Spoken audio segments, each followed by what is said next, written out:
Era uma tarde quente de outono na cidade de Poços de Caldas, município localizado ao sul do estado de Minas Gerais, quando o som das crianças, das risadas que brincavam ali na piscina do residencial Maria Portinari, no bairro São Benedito, foi abafado pelo estampido seco da queda de Paulo Veronese Pavese, de apenas 10 anos, sobre a guarita do porteiro. O relógio marcava 2 da tarde daquela quarta-feira, dia 19 de abril de 2000, quando a criança caiu de uma altura de aproximadamente 10 metros após perder o equilíbrio ao esbarrar em uma proteção de vidro, que naquela época era da altura da cintura do menino. As mãos molhadas do banho de piscina não foram capazes de segurar na proteção e o peso da parte superior de seu pequeno corpo, aliado à velocidade que ganhou com a corrida, fez com que a criança passasse por cima da divisória e despencasse de uma altura equivalente a 3 andares, até encontrar a laje da guarita. Na queda, Paulo bateu a cabeça, mas não perdeu os sentidos. O pedreiro de uma obra vizinha presenciou o acidente e, mais do que depressa, disponibilizou uma escada para que Paulinho pudesse ser socorrido.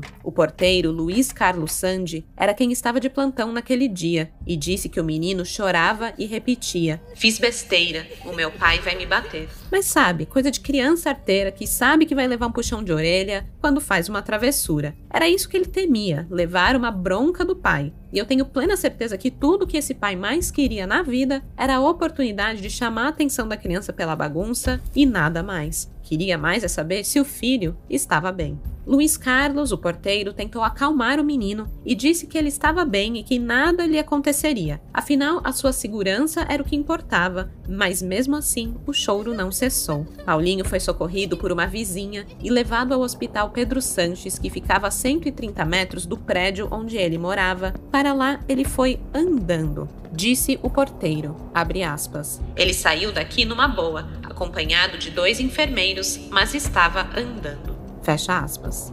2 dias depois, Paulinho estaria morto. A sua queda foi o ponto de partida para que sua história se tornasse um dos casos mais emblemáticos e controversos do Brasil, capaz de levantar questões importantes sobre ética médica, corrupção, tráfico e doação de órgãos no Brasil. Esse é o caso Paulinho Pavese. Alô, olá, alô, vai tudo bem? Bem-vindos ao Café com Crime, o podcast onde você pode ser o aficionado por crimes reais que você é, sem julgamentos. Eu sou a Esté Zorubi, ou Dona Café, como preferir, e hoje vou contar para vocês o caso Pavese, um caso emblemático de tráfico de órgãos no Brasil que ocorreu no início dos anos 2000. Esse caso foi uma indicação dos crimezeiros VampireCat, Faris Sayuri, Lília Dias, SL Julica, Laura Mourão, Tayane Rodrigues e a Carol Mata. Muito obrigada pela sugestão. É um caso bem tenso, bem angustiante e, na verdade, cheio de nuances e dúvidas. Bom, quem já escuta o Café com Crime sabe que ser crimezeiro é ser desconfiado, mas de uma coisa eu não tenho dúvidas. Vale muito a pena investir em uma peça versátil e única para compor o seu guarda-roupas. E vocês sabem, eu já tô falando dela faz alguns episódios. Essa peça é a Tech T-shirt da Insider. O tecido deles utiliza tecnologia de ponta que torna essa camiseta anti-odor, não desbota e não precisa passar. É um sonho, não precisa passar, mas é muito boa para você passear por aí. Por tudo que é canto, porque ela é versátil, dá para usar na academia, no rolezinho, no happy hour da firma. E se isso já não estava bom o suficiente, o melhor de tudo é que você pode economizar ao comprar a sua usando o nosso cupom de desconto Café com Crime 12. Ou você pode clicar no link que está aqui na descrição do episódio, clica lá para conhecer todos os modelos da Tech T-shirt com um preço bem especial. E lembre-se que ter uma Tech T-shirt é um investimento a longo prazo, porque as peças são tão duráveis e de uma qualidade tão incrível que você não vai precisar se preocupar em comprar uma camiseta nova tão cedo. Saiba que quando você clica no link do episódio, conhece a Insider e compra as camisetas, você está apoiando essa parceria do Café com Crime com a Insider e isso ajuda muito a fortalecer o Café com Crime. É um jeito maravilhoso de apoiar a Dona Café aqui, então eu super agradeço. Bom, com isso, bora começar do começo?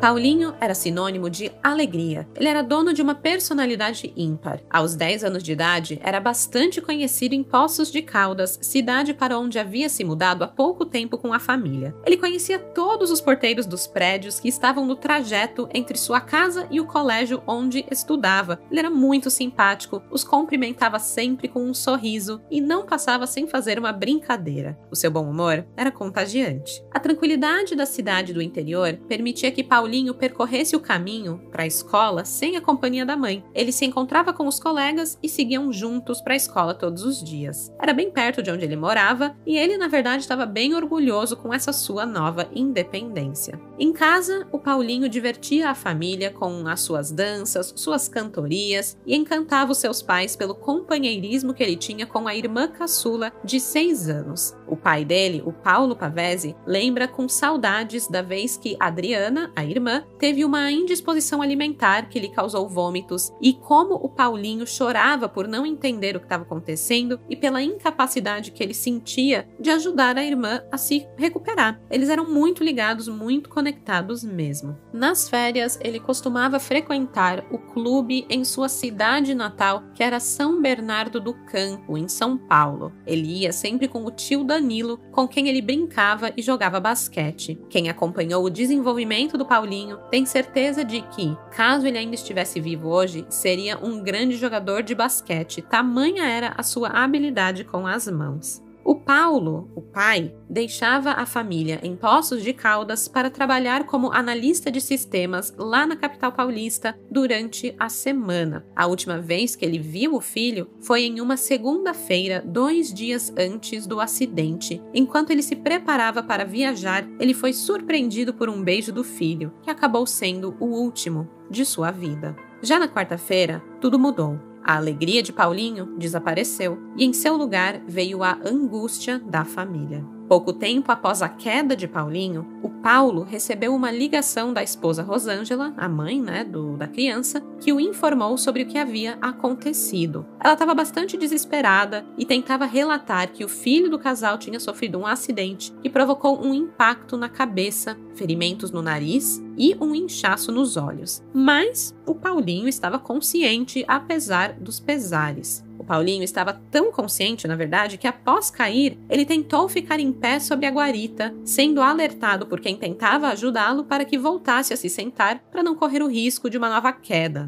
caso ele ficasse tonto ou enfim. Ele entendeu os comandos, atendeu aos pedidos e se sentou para aguardar o resgate. Quando Rosângela ligou para Paulo para avisar sobre tudo o que tinha acontecido, o filho já havia sido admitido na emergência do Hospital Pedro Sanches. Restava só o Paulo Pavese pegar a estrada e percorrer os 280 quilômetros que o separavam da sua família, para poder prestar o apoio necessário para a esposa, para o filho. Enfim, era importante estar naquele momento. E assim foi de São Paulo rumo àquela cidade do interior mineiro. A viagem de aproximadamente 3 horas e meia parecia interminável. E enquanto Paulo percorria o trajeto para encontrar a família no hospital, quem tomou a frente como única responsável pela situação, por tomar decisões, foi a mãe, a Rosângela, que confiou na palavra dos médicos, atualizando sempre o marido sobre a situação do filho. Daniele Maria Ramos, a vizinha que socorreu Paulinho inicialmente, também foi assim um super apoio, deixando até mesmo um cheque caução em seu nome para que o menino pudesse ser socorrido no sistema particular. Fez o que podia, pois o importante naquela hora era que a criança recebesse os primeiros socorros o mais rápido possível. Então essa vizinha não hesitou em tomar todas as atitudes que estavam ao seu alcance para que isso acontecesse. Com Paulinho já internado, os médicos realizaram um raio-x comum que constatou uma fratura de crânio e uma tomografia foi indicada para identificar a extensão do problema. Mas o hospital não contava com esse equipamento, sendo indicada então uma transferência para uma clínica na cidade. O exame foi feito e constatou um hematoma cerebral. A equipe que acompanhava o Paulinho indicou a necessidade de uma cirurgia para descomprimir a pressão intracraniana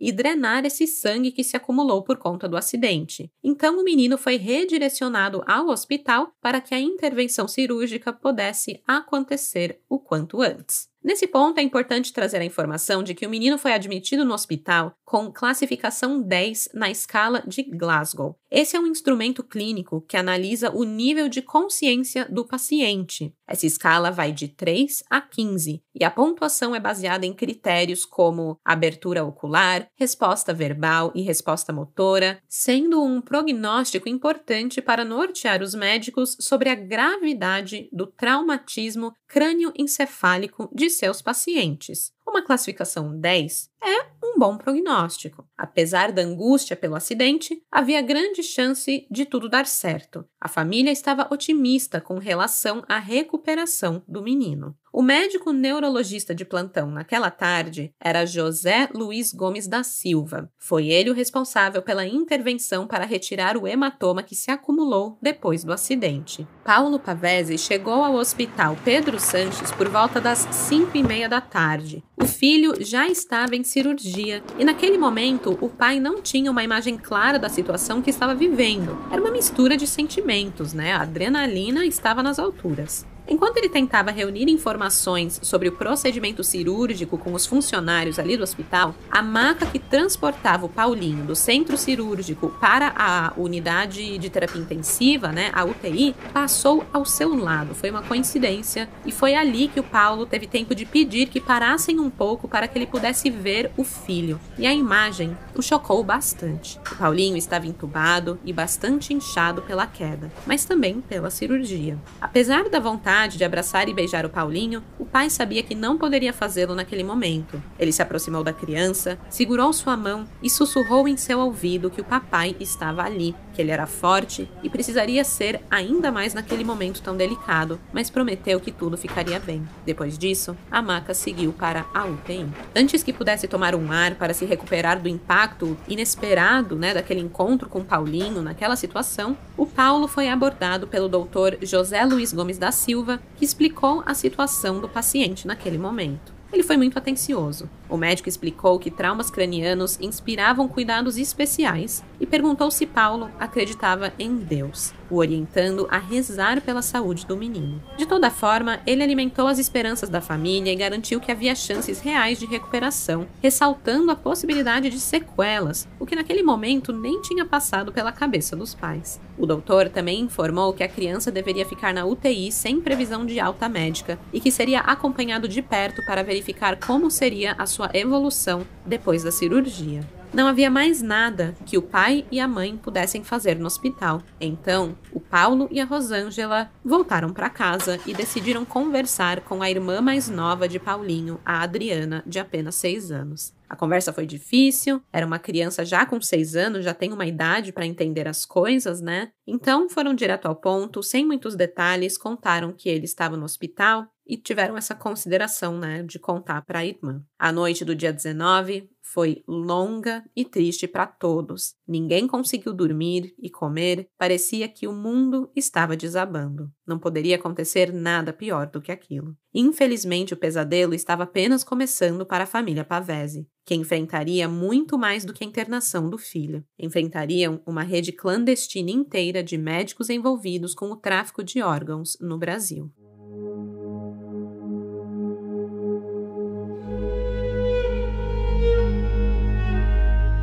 Após a cirurgia, Paulinho foi encaminhado para a UTI e ficou sob a responsabilidade do médico intensivista José Luiz Bonfito. Na ânsia de obter novas informações sobre o estado de saúde de Paulinho, os pais voltaram ao hospital ainda naquela noite e deram de cara com quem? Com o médico responsável, que os recebeu, os acalmou e disse que a criança estava reagindo bem às primeiras horas pós-procedimento, mas que ele precisou ser induzido ao coma por estar bastante agitado. Era preciso acalmá-lo para preservar as suas funções cerebrais. O Dr. Bonfito demonstrou estar esperançoso, passou muita segurança para Paulo e Rosângela, se colocando à disposição do casal por mais de 1 hora para conversar. Eles foram acolhidos por um médico tão humano e cuidadoso, e seguros com tudo o que escutaram, eles acabaram se despedindo e voltaram para casa para tentar descansar e encarar o dia seguinte. Porém, nem as boas notícias foram capazes de acalmar o coração, e naquela noite, ninguém dormiu novamente na casa dos Pavese. Assim que o dia amanheceu, os pais de Paulinho voltaram ao hospital para aguardar um novo boletim, mas as notícias não eram nada boas. Durante a noite, a saúde da criança piorou muito.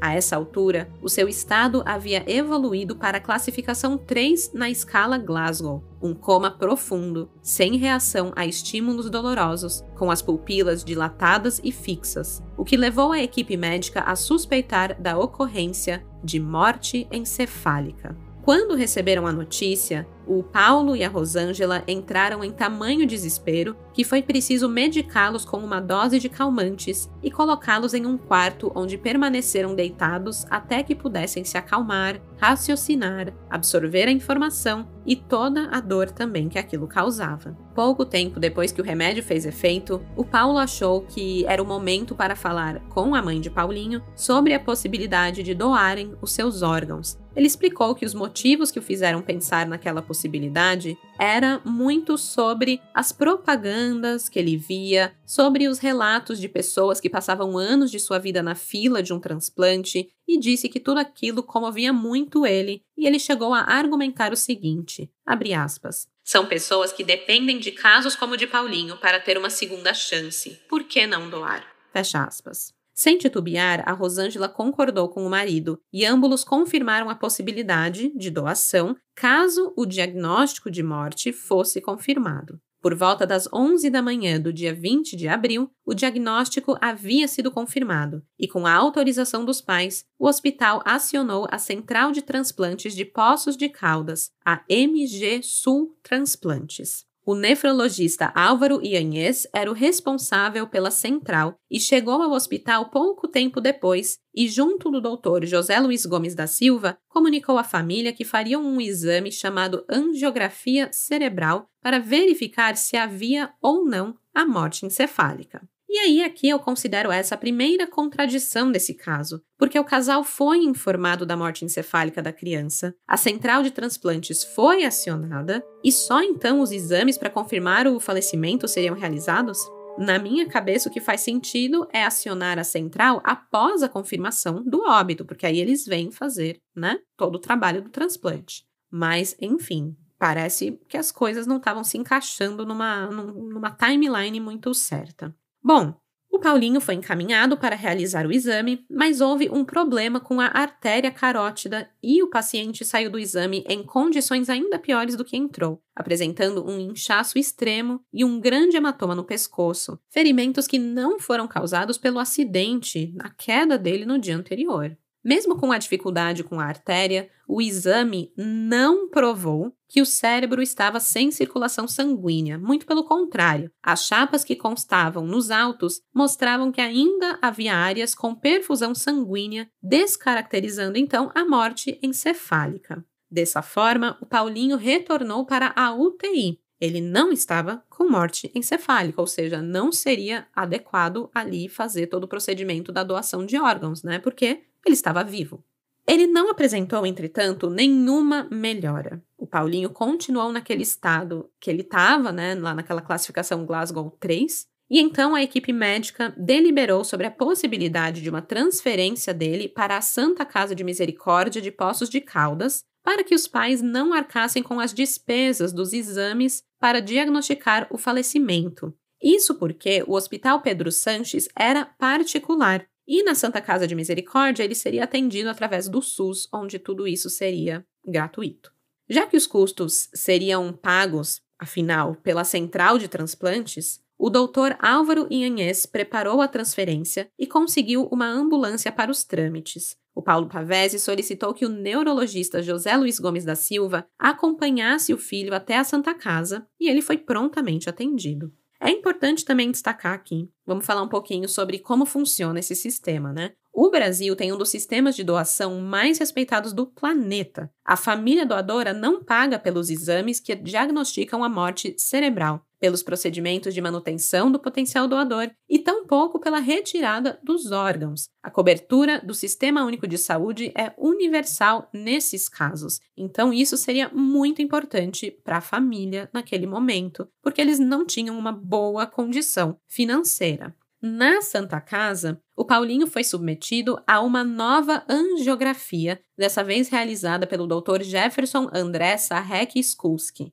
Ele optou pela artéria femoral para não correr riscos e aí ele conseguiu realizar o exame e constatar positivamente a morte encefálica com demonstração do que eles chamam de stop bilateral, que é a interrupção total de irrigação sanguínea cerebral. Antes mesmo de receber a confirmação da morte, a família decidiu verificar como funcionam os procedimentos para o sepultamento. O Paulo, ele queria ser prático. Era esse o apoio que ele daria para Rosângela. Ele queria pensar em todas as coisas burocráticas para a esposa poder passar aquele momento tão angustiante, né?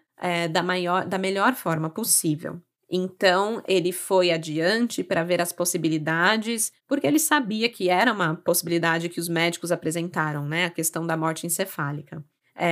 Enfim, era uma questão de tempo até que Paulinho falecesse. Só que o que foi um pouco estranho é que, nesse momento, a morte encefálica ainda não tinha sido constatada, e mesmo assim, quando Paulo chegou na funerária, o responsável pelo serviço já havia recebido a confirmação do óbito por telefone e sabia que a criança era doadora de órgãos, o que causou uma certa estranheza em Paulo. Sabe aquela pulguinha que fica atrás da orelha? Então, né, como que esse cara tinha essas informações?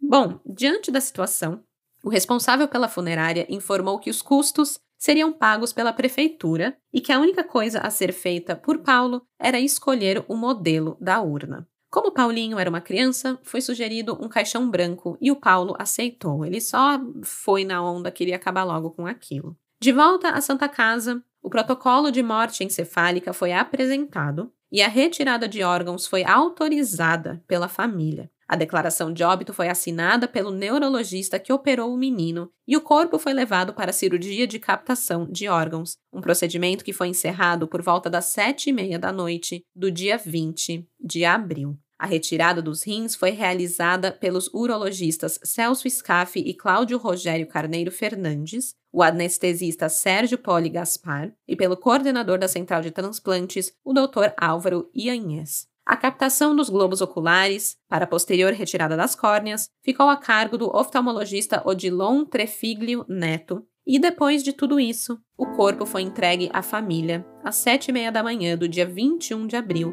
na ala de funerais do hospital. Paulo levou Adriana, a irmã de Paulinho, ao local e a menina ajudou na preparação do corpo do irmão, colocando bonecos do Pokémon cuidadosamente dentro do caixão. Eram companheiros inseparáveis do menino. A sua cabeça estava enfaixada, mas o inchaço do dia do acidente havia desaparecido. Paulinho foi sepultado na manhã do dia 22 de abril, no Cemitério da Saudade, no bairro São Geraldo, Poços de Caldas. Dilacerados pela dor, mas agradecidos pela conduta dos médicos envolvidos, Paulo e Rosângela confeccionaram 3 placas de prata para agradecer pelo atendimento que receberam e as entregaram aos 3 profissionais, Álvaro Ianhes, José Luiz Gomes da Silva e José Luiz Bonfito. A homenagem carregava os seguintes dizeres, abre aspas, no momento mais difícil de nossas vidas, seu gesto humano e profissional nos deu segurança e conforto para seguirmos em frente. Nosso eterno agradecimento, Paulinho e família. Fecha aspas.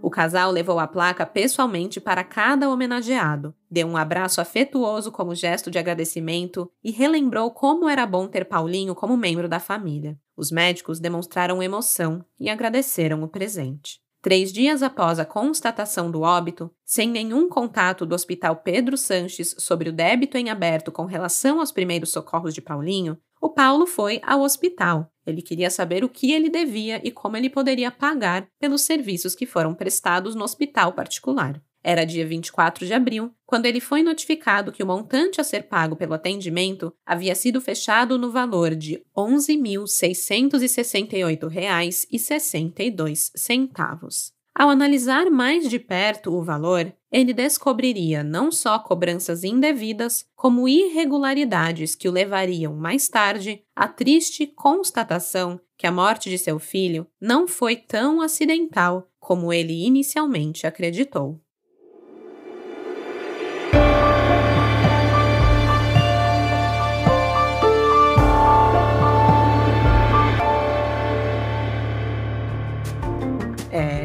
É tenso. Vamos pausar para tomar um gole da sua xícara de café e falar de uma coisa boa. Muito boa, aliás. A Tech T-shirt da Insider. Não é só uma camiseta, mas um investimento a longo prazo, pois as peças são duráveis e de uma qualidade incrível. Você não vai precisar se preocupar em comprar uma camiseta nova tão cedo. E claro, ainda economiza tempo, porque nem precisa passar essa camiseta. E ainda é anti-odor. Sério que você vai querer outra peça de roupa que não seja ela? Por experiência própria eu te digo, não. Você não vai querer outra coisa. É uma peça essencial que mora não só no meu guarda-roupas, mas no meu coração. Utilize o cupom de desconto Café com Crime 12 para comprar sua Tech T-shirt da Insider hoje mesmo. Clique no link que está na descrição do episódio para conhecer todos os modelos e aproveitar esse precinho especial. Quer escutar conteúdos exclusivos do Café com Crime? Seja um apoiador do podcast pela plataforma Apoia-se e ganhe acesso a um episódio extra por mês, além de acesso a um grupo especial de crimezeiros no WhatsApp e sorteio de itens exclusivos do podcast. Acesse apoia.se/Café com Crime e comece a apoiar já. Todos os episódios exclusivos já postados, que são mais de 30, estarão disponíveis para você ouvir assim que você fizer o seu apoio. apoia.se/Café com Crime. O link está na descrição do episódio. E lembre-se, o seu apoio faz esse podcast ser possível.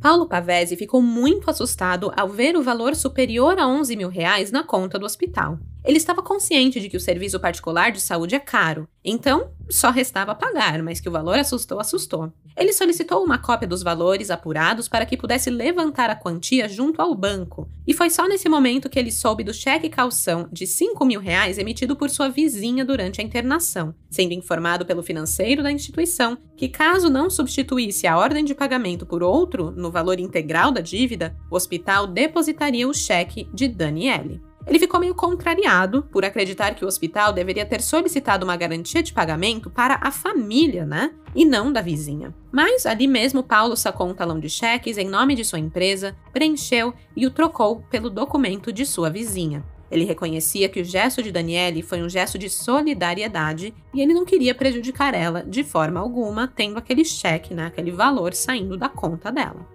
A situação financeira da família não era das melhores, e Paulo deixou o hospital preocupado, pensando em como levantaria o valor devido sem que isso desequilibrasse ainda mais as contas da casa. E ele também estava com uma sensação de que alguma coisa não estava certa, nada fazia sentido para ele naquele momento. Quando chegou em casa, ele puxou uma cadeira e se debruçou sobre o relatório do hospital para entender o que havia sido cobrado. E para ajudar a traduzir os nomes técnicos ali da medicina, ele ligou o computador e acionou o bom e belo Google. E as dúvidas que ele tinha ali na sua cabeça acabaram se transformando em desconfiança. Em suas pesquisas, ele descobriu que os exames realizados para atestar a morte encefálica estavam sendo cobrados, o que não fazia o menor sentido, pois essas intervenções faziam parte do processo de doação de órgãos, conta que deveria ser paga pelo SUS. Até o procedimento de retirada dos órgãos, que nem havia sido realizado naquele hospital, foi cobrado pelo Hospital Pedro Sanches. Um absurdo. Ao tomar conhecimento de que parte daquela conta era parte de uma cobrança indevida, o Paulo sustou o cheque que havia dado lá na instituição e ele estava decidido a não honrar com uma dívida que não lhe pertencia. Ele então foi atrás de correção dos valores. Ele queria quitar apenas os procedimentos realizados para tentar salvar a vida do filho até às 11 da manhã do dia 20 de abril, que tinha sido quando ele foi levado para constatar a morte, em outra instituição que era coberta pelo SUS. Estudando ali o documento anexo às despesas, o Paulo encontrou o controle de medicamentos e materiais que descrevia o que havia sido requisitado e utilizado no atendimento do seu filho. O arquivo estava dividido em colunas para cada dia de internação e ele pôde notar que a maior parte dos itens descritos foi solicitada após a comunicação da morte clínica, a exemplo de uma sonda uretral que foi solicitada 8 vezes no dia 20. Para o pai, estava muito claro que o hospital requisitou materiais para a doação de órgãos e, por isso, considerou injustificável tais requisições. Na manhã seguinte, o Paulo foi mais uma vez ao Hospital Pedro Sanches, dessa vez ao setor de contabilidade. A sua intenção era contestar a cobrança, pedir uma revisão dos valores, mas ele não conseguiu. Uma funcionária recusou os seus argumentos e o informou que o débito deveria ser pago o quanto antes, caso contrário seriam obrigados a tomar medidas judiciais. Ela ainda acusou o Paulo de criar uma situação hipotética de superfaturamento para se livrar das responsabilidades que ele tinha de pagar aquela conta. E assim, né, gente, é chocante. Imagina, você é um pai que acabou de perder um filho, vai tentar pagar a conta do hospital, encontra um monte de irregularidade, recebe uma ameaça de processo judicial e ainda é acusado de estar mentindo para se safar, sabe? É uma arrogância dessa funcionária que não tem limites. E por isso mesmo o Paulo falou, não vou conversar com essa mulher, e solicitou uma reunião com Lucas Neto Barbosa, que era administrador do hospital. Mas ele não foi atendido por Lucas. A situação se arrastou por incríveis 7 meses, sem sucesso nenhum de resolver, e ainda Paulo recebeu ameaças frequentes do hospital. O pai de Paulinho, ele tinha interesse em saldar a sua dívida. Ele entrou em contato com o hospital diversas vezes, mas não tinha conversa com eles, apenas a promessas de que iam depositar o cheque mesmo assim, que seria solicitada a falência da pequena empresa de Paulo, e eram muitas ameaças, e essa última ameaça acabou se concretizando. Um oficial de justiça bateu à sua porta para dar ciência do processo aberto contra ele pelo hospital, o que acabou levando à sua falência. Percebam que até aqui, 7 meses depois do falecimento de Paulinho, a questão girava em torno de uma cobrança indevida. A família não estava questionando nenhum procedimento adotado com relação ao diagnóstico de morte cerebral. Eles exigiam apenas a revisão das contas que eles achavam que estavam erradas. Com o processo que o Paulo recebeu, o desespero bateu. O Paulo atuava como prestador de serviços, então ele precisava do seu CNPJ para emitir as suas notas e poder trabalhar. Só que a ação do hospital o impedia de desempenhar o seu serviço e agravava ainda mais a sua vida financeira. Tomado pela ansiedade, ele foi à internet na esperança de encontrar um meio de contato com o Ministério da Saúde no setor de transplantes para expor o que estava acontecendo. Mas ele encontrou apenas o site da Associação Brasileira de Transplantes de Órgãos, a ABTO, e ele decidiu enviar um e-mail para informar sobre a cobrança indevida realizada pela retirada de órgãos do seu filho. A resposta chegou no dia 6 de novembro. Foi um retorno genérico, informando que o caso seria repassado a toda a diretoria da associação por se tratar de um caso gravíssimo. O alívio durou pouco. O retorno da ABTO e dos médicos envolvidos no caso propunha uma redução de R$2.000 no valor total do débito, e Paulo recusou a proposta diretamente para o presidente da associação, o Henry de Holanda. Nada havia sido resolvido. A questão é que a associação entrou em contato diretamente com os médicos de Poços de Caldas, ao invés de notificar o Ministério da Saúde sobre o caso.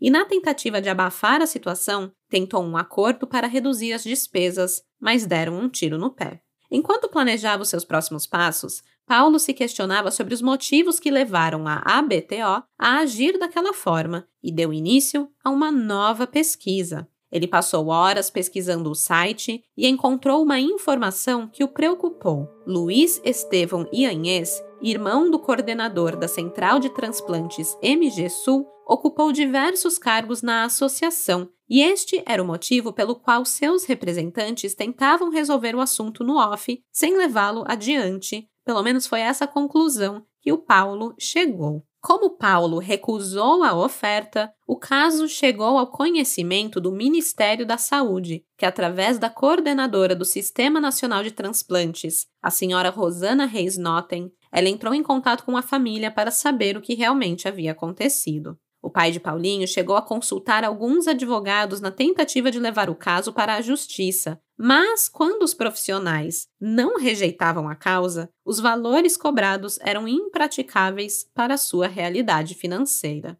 Decidiu então que, se a batalha não pudesse ser travada nos tribunais, seria resolvida de outra forma, e assim foi em busca de seu objetivo. Havia chegado a hora de exigir outro direito, o prontuário médico da criança. Só que isso foi prontamente negado pelo hospital. E aqui vamos abrir um parênteses. Segundo o artigo 88 do Código de Ética Médica, é vedado ao médico negar ao paciente acesso a seu prontuário, bem como deixar de lhe dar explicações necessárias à sua compreensão. E aí ele se viu, o Paulo, meio que sem alternativas. Ele não podia ter acesso ao prontuário, não tinha dinheiro para pagar advogado para ir para a justiça, as coisas não estavam funcionando, as tentativas de comunicação, que ele fez com o Ministério da Saúde, com o próprio hospital e tudo mais. Então ele decidiu procurar a imprensa e ele conseguiu chamar a atenção da opinião pública para o seu caso. A EPTV Sul de Minas fez uma matéria sobre a cobrança ilegal. E a partir daí o caso ganhou certa repercussão, chamando a atenção dos produtores do Fantástico. Eles entraram em contato com a família pedindo toda a documentação possível que eles tinham. O Paulo chegou a enviar um e-mail para a ABTO para informar que a sua história seria contada pelo programa de alcance nacional, o Fantástico, e aí, logo em seguida, ele recebe uma ligação de Sueli Benco, secretária da instituição. A Sueli tentou dissuadi-lo da ideia de ir parar no Fantástico, usando uma possível queda das doações de órgãos no país para sensibilizar o pai de Paulinho, mas não adiantou. A equipe do Fantástico foi a Poços de Caldas para gravar a matéria e foi recebida por Lucas Neto Barbosa. Lembram deles? É o coordenador do hospital que tinha se recusado a conversar com Paulo por mais de 7 meses. O Lucas se negou a apresentar o prontuário de Paulinho e jogou a responsabilidade da conta para o coordenador da Central de Transplantes, o nefrologista Álvaro Ianhes, que, por sinal, concedeu entrevista e confirmou o engano na cobrança, apesar de demonstrar desprezo com a situação ao afirmar que estranhou o fato da conta não ter sido enviada para a central, mas que não tentou resolver a questão, permanecendo passivo diante da situação. Ou seja, ele sabia que tinha que receber essa conta, não recebeu, não foi atrás do hospital para perguntar e a conta, na verdade, tinha ido parar na mão do Paulo, que estava há mais de 7 meses tentando falar com o hospital para avisar que estava errado, mas ninguém do hospital falava com ele. Então, assim, uma grande bola de neve de falta de comunicação. De toda forma, era isso o que Paulo Pavese precisava. Foi a partir da veiculação da reportagem no dia 19 de novembro que ele conseguiu a confirmação oficial do Ministério da Saúde, na época sob o comando de José Serra, de que uma auditoria oficial seria realizada no sistema de transplantes de Poços de Caldas. Na nota enviada à emissora, o Ministério da Saúde reconheceu que o hospital excedeu na cobrança da segunda e da terceira diárias e dos materiais, medicamentos, equipamentos e taxas relativas a essas duas diárias, sendo indevida também a cobrança pelos exames com a finalidade de constatar a morte cerebral. Além disso, determinou que a partir do momento em que a central de transplantes foi acionada, nada deveria ser cobrado da família Pavese. Mas ao invés de avançarem rumo ao esclarecimento de tudo, a família Pavese passou a ser atacada pela imprensa de Poços de Caldas, que o acusava de sensacionalismo e abrindo espaço para que os envolvidos, os médicos e tudo mais, pudessem abrir fogo contra Paulo, afirmando que suas denúncias estavam prejudicando o sistema de transplantes na tentativa de aplicar um golpe financeiro no hospital, que tinha acolhido o seu filho após sofrer o acidente. A opinião pública comprou a versão dos poderosos de Poços de Caldas e Paulo passou a sofrer ameaças e insultos por onde fosse. Passou a ser persona non grata no município onde havia decidido construir a sua vida junto à família. Paulo incomodou tanto que até o ex-deputado federal Carlos Eduardo Venturelli Mosconi, que era amigo pessoal de José Serra, passou a atacar a família Pavese através da imprensa local e também no plenário da Câmara. O Mosconi, ele é médico e fazia parte do corpo clínico da Santa Casa e do Hospital Pedro Sanches, além de ter sido membro da Associação Brasileira de Transplantes de Órgãos, vice-presidente da Sociedade Brasileira de Urologia e relator do polêmico projeto sobre doação presumida de órgãos, que trata basicamente do seguinte: você não quer ser doador de órgãos? Então é preciso registrar em documento público de identidade o seu desejo de não querer ser doador. Caso contrário, a doação acontece mesmo sem autorização da família. Essa lei acabou revogada em março de 2001, graças ao caso do Paulinho Pavese. Bom, silenciado pela imprensa local e sem retorno da Globo para dar continuidade às denúncias, o Paulo criou um endereço gratuito através do site Yahoo para buscar justiça e divulgar notícias sobre o caso. Em suas buscas sobre dados estatísticos acerca das verbas do Sistema Público de Saúde para o Sistema de Transplantes da cidade de Poços de Caldas, ele descobriu algo que o deixou boquiaberto. Em poucos meses, o pequeno município do interior havia recebido mais dinheiro do que a capital do estado, mais dinheiro do que Belo Horizonte. Então, gente, como que isso era possível? E essa informação não foi ignorada. O Paulo a tornou pública e causou o maior caos. O Paulo ficou longos 4 meses sem notícias do Ministério da Saúde. Até que no dia 19 de fevereiro de 2001, ele recebeu um telefonema de Benedito Nicotero Júnior, assessor especial do ministro da Saúde, para comunicá-lo que a auditoria havia sido encerrada e que seria necessário que Paulo fosse a Brasília para que o resultado fosse compartilhado. Ele prontamente aceitou o convite e foi recebido pelo Procurador Federal de Minas Gerais, José Jairo Gomes, e pelo Subprocurador-Geral da República, o José Roberto Figueiredo Santoro, e ambos explicaram, aos poucos, a gravidade da situação. Paulo foi aconselhado a deixar a cidade de Poços de Caldas, pois em breve haveria um pedido na Justiça para a busca e apreensão de documentos e da prisão de alguns envolvidos. A auditoria apurou que o grupo envolvido no transplante de Paulinho Pavese estava envolvido em vários crimes e irregularidades e que estavam usando a imprensa da cidade para intimidar a família Pavese. Santoro, então, alertou Paulo para a possibilidade da intensificação dos ataques. Paulo não estava entendendo muito bem e passou a questionar os motivos, e então recebeu a notícia que jamais seria capaz de imaginar. O seu filho, Paulinho Pavese, havia sido vítima de um homicídio.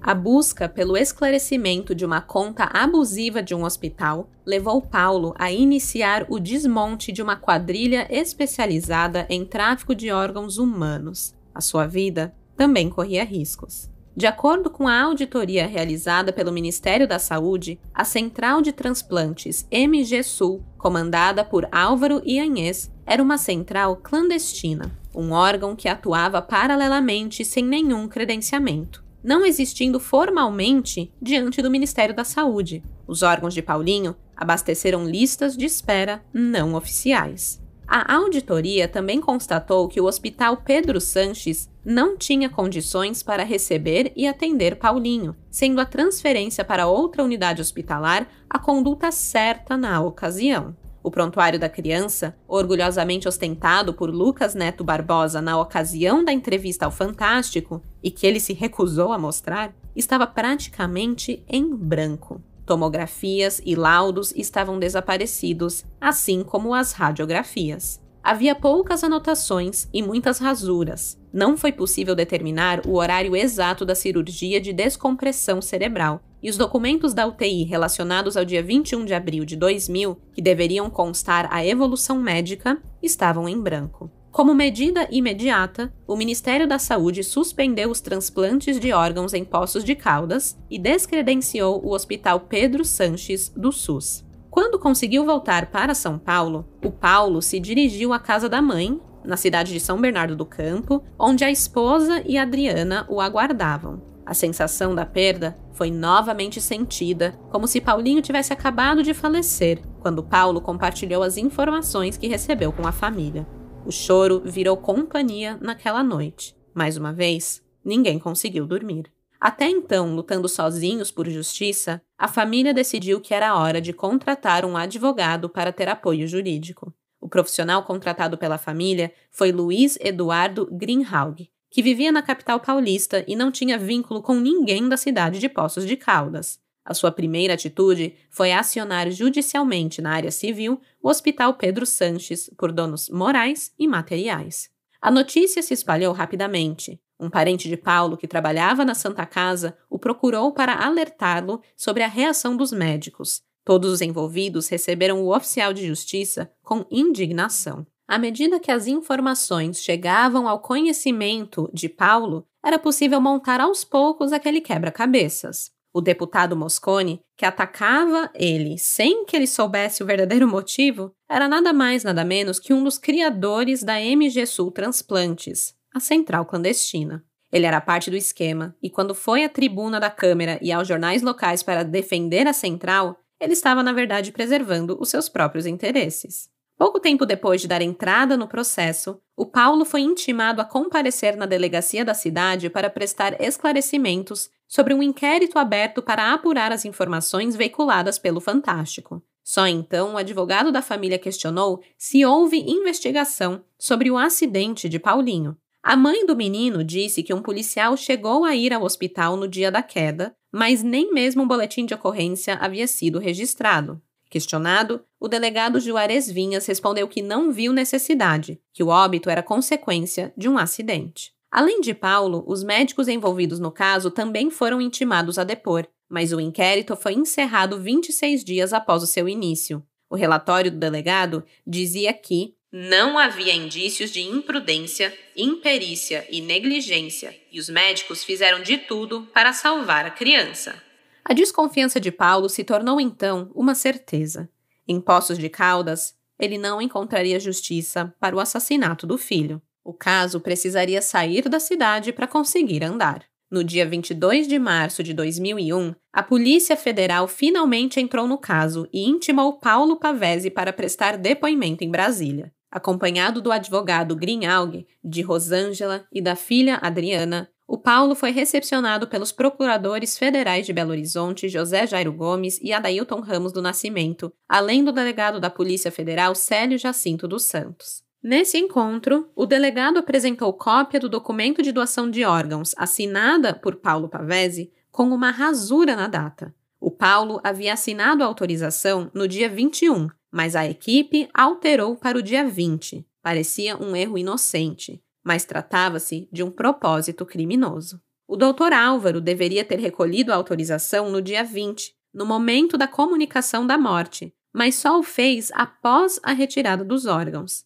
Além disso, o nefrologista responsável pela central de transplantes participou de todo o processo de diagnóstico de morte encefálica, mas conforme a lei de transplantes vigente no país e no Código de Ética Médica, ele não poderia sequer ter sido acionado antes da conclusão de tal diagnóstico. Sobre a central não ser autorizada pelo Ministério da Saúde, o Dr. Álvaro disse que havia recebido uma autorização informal da Secretaria de Saúde de Minas Gerais para atuar na cidade. Como assim uma autorização informal, né? É umas desculpas meio bizarras. A partir daí, a Polícia Federal pediu busca e apreensão na casa, no consultório e na associação coordenada por Álvaro Ianhes, e uma na ProRim, que é uma associação de crônicos renais que funcionava dentro da central e na Secretaria Municipal de Saúde. Não foram solicitadas buscas nas instituições que atenderam Paulinho, mas foram encontrados documentos capazes de provar que a história poderia ter sido ainda pior. Na casa do médico foram encontrados o termo de autorização assinado por Paulo, documentos referentes ao transplante de Paulinho e 14 listas de receptores de rins, um forte indício de que havia coisa errada, pois a lista de espera deveria estar em uma central credenciada, o que não era o caso. No consultório, a busca encontrou o inquérito do delegado de Poços de Caldas, que inocentava os envolvidos. Na central de transplantes, foram encontrados todos os exames de Paulinho e um relatório de remoção de rins de um cadáver de São Paulo. E por que a central de Minas Gerais foi acionada para remover órgãos no estado de São Paulo? Fica aí o questionamento. E adivinha também quem estava em poder dos prontuários negados pelo hospital ao pai de Paulinho? Isso mesmo, o deputado Mosconi. Com o cerco se fechando, Mosconi utilizou a tribuna da Câmara mais uma vez para chantagear veladamente o ministro José Serra com esse documento. Quando Paulo teve acesso finalmente aos prontuários, descobriu que o doutor José Luiz Gomes da Silva, o médico que realizou a cirurgia de descompressão do Paulinho, não tinha especialização como neurologista. Ao contrário do que constava em seu carimbo, que era neurocirurgião, a sua especialização não estava registrada no Conselho Federal de Medicina. Outro ponto que merece destaque é a classificação ASA de Paulinho no momento da primeira cirurgia. Essa é uma classificação de estado físico da Sociedade Americana de Anestesiologistas. É uma ferramenta importante para a avaliação pré-anestésica do paciente. Ele vai de 1 a 6, sendo 1 para um paciente saudável e sem sintomas e 6 para um paciente com morte cerebral.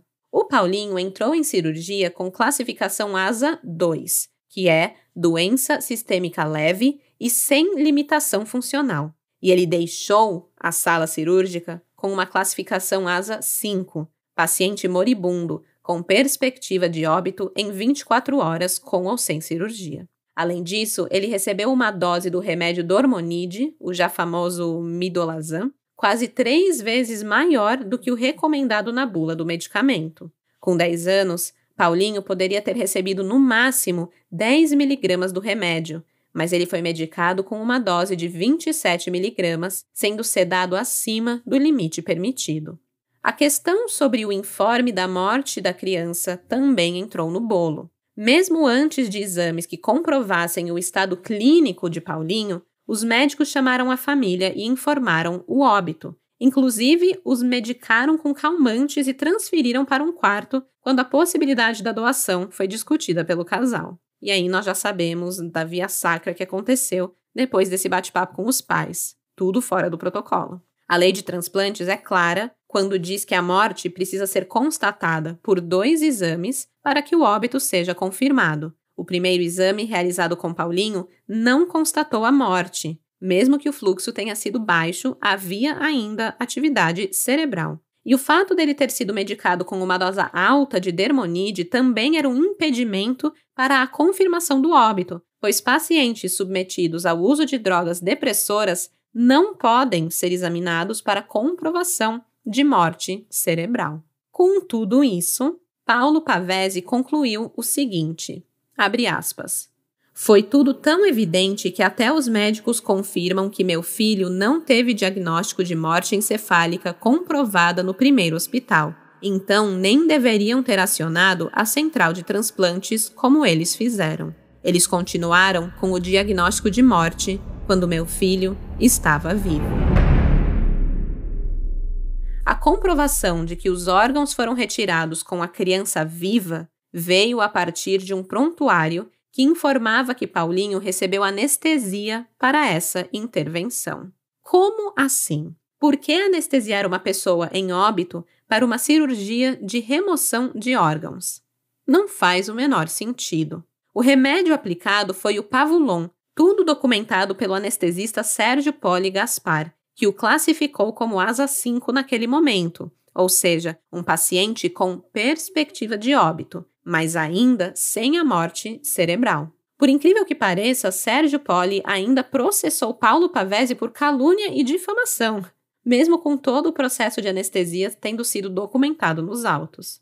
O que também chama a atenção é que o urologista Celso Roberto Scaffi, da equipe de transplantes, escreveu no prontuário que a criança estava sem morte encefálica.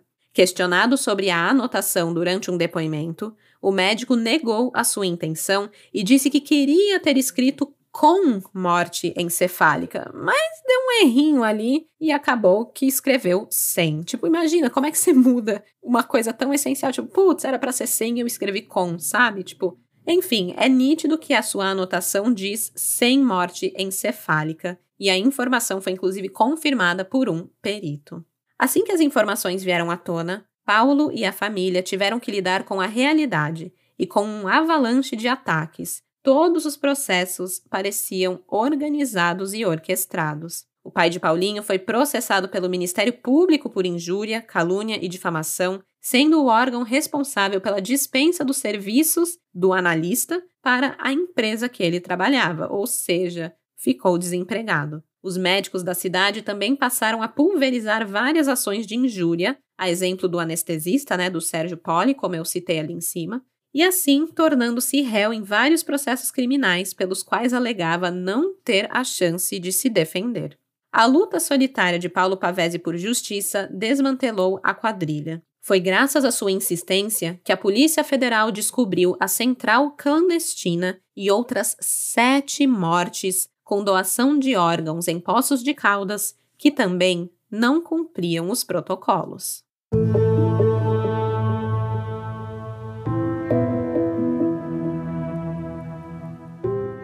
A princípio, 4 médicos foram indiciados pela Polícia Federal pela retirada ilegal dos órgãos de Paulinho Pavese. São eles Álvaro Ianhes, que era o coordenador da MG Sul, Celso Roberto Fracasson Scaffi e Cláudio Rogério Fernandes, responsáveis pela extração dos rins, e Odilon Trefliglio Neto, que retirou as córneas de Paulinho.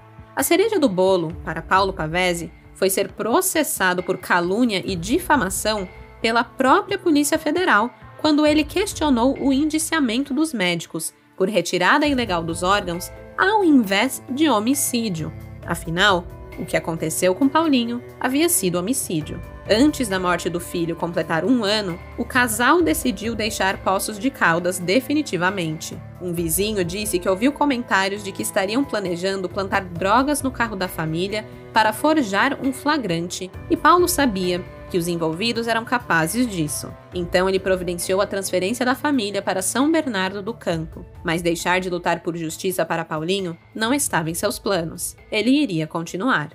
O casamento de Rosângela e Paulo não resistiu à busca do pai por justiça. Ele sabia que estava ausente da família, que ao se envolver com a situação, os momentos juntos se tornariam raros. No livro que ele escreveu para denunciar a máfia de transplantes no interior mineiro, Paulo Pavese admite que o sofrimento da esposa era insuperável, mas que ele não tinha outra opção a não ser seguir na guerra por uma reparação justa. Em meados de 2004, durante as investigações realizadas pela CPI do tráfico de órgãos, que ele lutou tanto para conseguir, ele acabou passando por um divórcio. A mãe de Paulinho e a filha do casal foram morar em Belo Horizonte, na tentativa de reconstruir suas vidas. Após a separação, Paulo se aproximou da jornalista Érica, com quem discutia o caso com frequência, e iniciou com ela um relacionamento que rendeu ao casal uma filha, a caçulinha Cléo.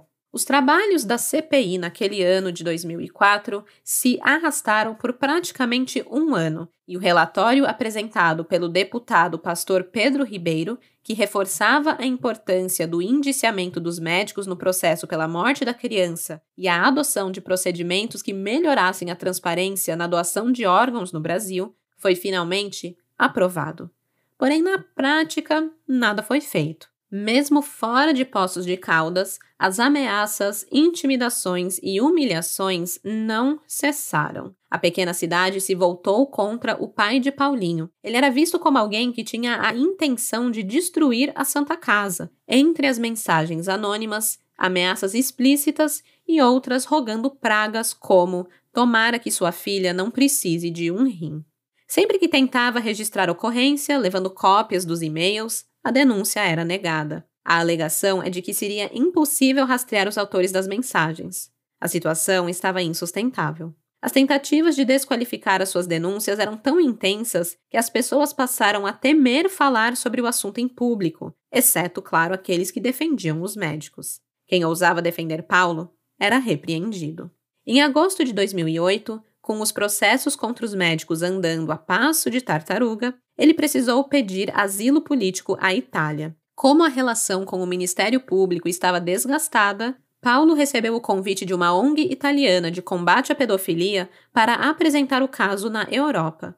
Era a oportunidade que ele precisava para se mudar de país e amplificar a voz de Paulinho por justiça. Ele conseguiu a cidadania italiana 1 ano após chegar ao país e o asilo tornou-se desnecessário. Depois de um tempo, acabou se mudando para Londres, onde passou a prestar seus serviços gerenciando sistemas. Mas recentemente retornou para o país italiano, de onde permanece acompanhando o caso, cobrando providências e onde até participou do documentário italiano Human Organ Traffic, que aborda o tráfico de órgãos no mundo. A dor de sua luta, que nunca teve um final feliz, o Paulo compartilhou em uma entrevista. Abre aspas. Esse documentário está em andamento e a gente vai colocar no circuito europeu de cinema, nos streamings, e vamos deixar. Minha luta foi para limpar o sistema, mas não deu certo, porque o sistema está corrompido lá de cima até lá embaixo.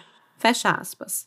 A luta do pai de Paulinho continuou. Em 2013, uma exumação do corpo da criança levantou a hipótese de que, além dos rins e das córneas, outros órgãos poderiam ter sido retirados pela equipe médica, o que gerou um pedido de aditamento ao processo original. Isso resultou no indiciamento dos médicos José Luiz Gomes da Silva, o neurocirurgião sem registro no CRM, José Luiz Bonfito, o responsável pelo pós-operatório da vítima, o anestesista Marco Alexandre Pacheco da Fonseca, que participou da primeira cirurgia de Paulinho ainda no Hospital Pedro Sanches, e o anestesista Sérgio Poli. Todos eles foram indiciados por homicídio qualificado.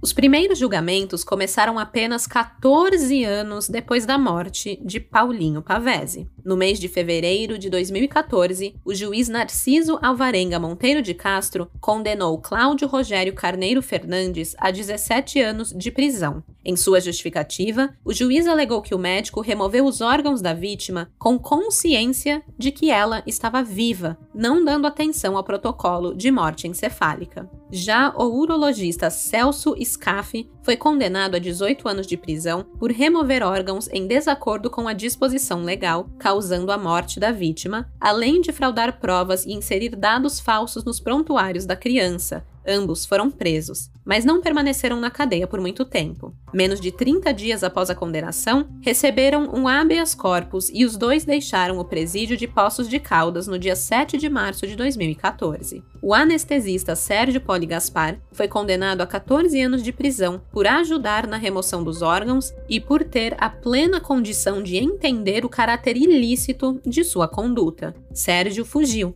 Passou 1 mês foragido, se apresentou depois à polícia e passou 1 dia atrás das grades, se beneficiando do mesmo habeas corpus concedido pelo Tribunal de Justiça aos outros médicos. A sentença acabou sendo anulada pelo Tribunal de Justiça de Minas Gerais em maio de 2016, que entendeu que o caso deveria ter sido julgado por um júri popular, e o processo retornou para Poços de Caldas. Em setembro de 2021, a primeira turma do Supremo Tribunal Federal restaurou a sentença original que condenou os 3 médicos. O STF decidiu que o crime de remoção de órgãos não deveria ser julgado por júri popular, e sim pela vara criminal responsável. Em maio de 2023, o Tribunal de Justiça de Minas Gerais informou que o processo encontrava-se na Procuradoria-Geral de Justiça e os 3 condenados permaneceram em liberdade, inclusive exercendo a medicina. Eu fiz aqui uma breve pesquisa no Google e consegui até o endereço dos consultórios onde eles atendem atualmente. Tá bom pra vocês? Tá bom? Pra mim não tá.